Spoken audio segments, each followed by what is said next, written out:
Live from downtown Detroit, Local 4 News at 11 starts now. A murder mystery tonight in a Detroit neighborhood. Detroit police looking for clues after the death of a well-known doctor. Investigators say 53-year-old Devon Hoover worked as a neurosurgeon at Ascension Hospital in Detroit. Good to have you with us here at 11. I'm Devin Skillian. I'm Kimberly Gill. Officers responded to a home Sunday night on West Boston Boulevard for a welfare check. When officers went inside, they found the doctor shot to death. Victor Williams is live in the Boston Edison district tonight with reaction from neighbors who are stunned. Yeah, Kimberly and Devin, the death of this neurosurgeon has sent shockwaves throughout the community. Many people are wondering who could have done such a thing to this man. This is so insane, and I hate that it's come to this. Ascension, Michigan doctor Devon Hoover was found dead in his home on West Boston Boulevard in the Boston Edison community. Devon has been in this area for a very long time, and a lot of people know Devon. He's hosted so many things for people to come by. Right now, police can't say what led up to Hoover being killed. All we know is that the grisly discovery was made when the 53-year-old was found after a welfare check on Sunday. This should happen to no one who was just minding their own. This guy was a worker bee. His absence will definitely be felt in the hospital in which he works. A spokesperson with Ascension, Michigan sent us the following statement on his death, which reads, quote, Devon Hoover was a dedicated and well-respected member of the Ascension, Michigan family and will be greatly missed by our community. Our sincerest condolences and heartfelt prayers are with his family, friends, and fellow associates during this incredibly difficult time. It's going to take me days to process this. People love Devon. And at this point, we're in the very early stages of the investigation, so as any new information becomes available, we'll keep you updated. Victor Williams, Local 4. Definitely more questions to be answered. All right, Victor, thank you. Usual problem here. A local artist needs your help tonight in searching for a piece of her artwork. She was on her way home from a show when it flew out of her dad's truck. Pamela Osborne joins us live tonight with a look at what people should be looking out for here. Pam?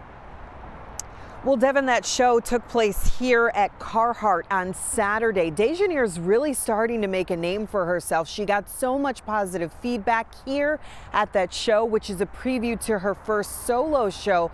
All of that excitement, though, gone 20 or so minutes later when she got home and realized her key painting was gone.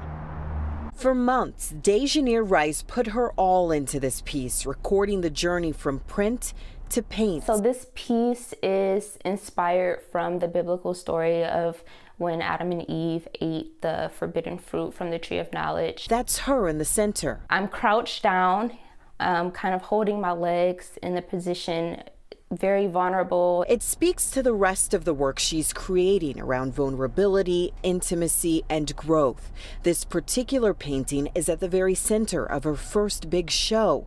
The only problem is, like, I woke up this morning with a pit in my stomach. It's gone. I felt really bad. That's Dejanier's dad, Oscar Rice. She enlisted him in his pickup truck to help her get her art to and from her sneak peek Saturday night. He had looked at me with this look. Didn't want to tell her, but I had to. He lifts up the sheet that was covering the painting and he's like, it's gone. And I'm like, what do you mean it's gone? In the 14 miles it took to get back to their home in Lincoln Park via I-75, the painting disappeared somewhere along the way. I definitely cried when I came back home. They circled back as soon as they realized, but they haven't seen it since. I made the canvas with my own hands. So it has a lot of sentimental value. They're hoping someone picked it up along the way, and if so, they're hoping it will be returned to them. It's a great piece, and I know you will love it, and it would be hard for you to even give it back, but it's a special piece for her and for us and for the rest of the world to see. And your heart really goes out for them as they try to figure out and see if they will ever be reunited with that painting again. It's 4x5. It's on a stretched canvas, and they narrowed it down to I-75, those southbound lanes, somewhere between exit 42 and 44. So certainly if you see it, if you know someone who's seen that painting, they definitely would like for you to get in contact with them. One other thing here. That solo show, it's taking place on June 10th at the Detroit Contemporary. Certainly not a lot of time here for her to maybe have to start that painting all over again.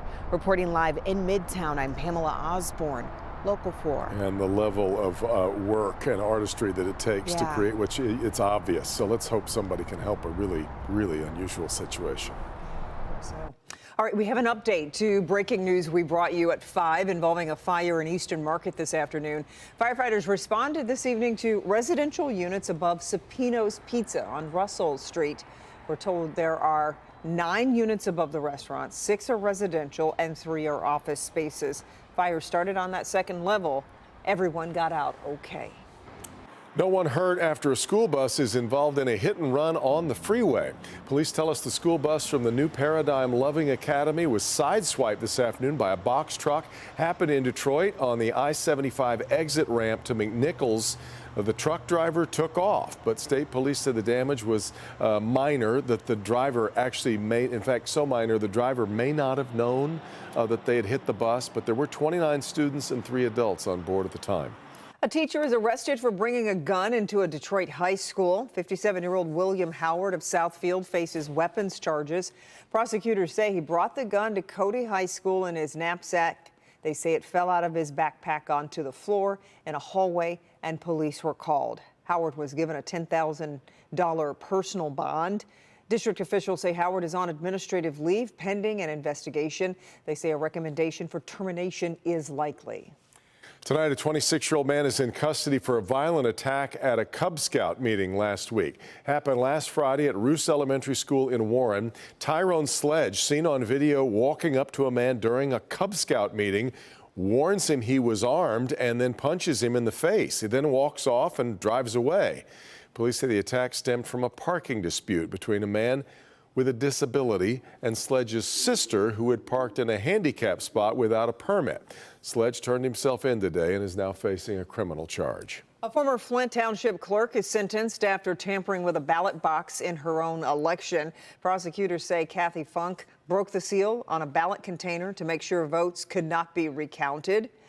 Funk won the Democratic nomination for Flint Township clerk in 2020 by 79 votes. A recount was not conducted. She went on to win the general election that fall. In January, she pleaded no contest to misconduct in office. A judge sentenced her to 6 months house arrest. She must wear a tether and write a public apology.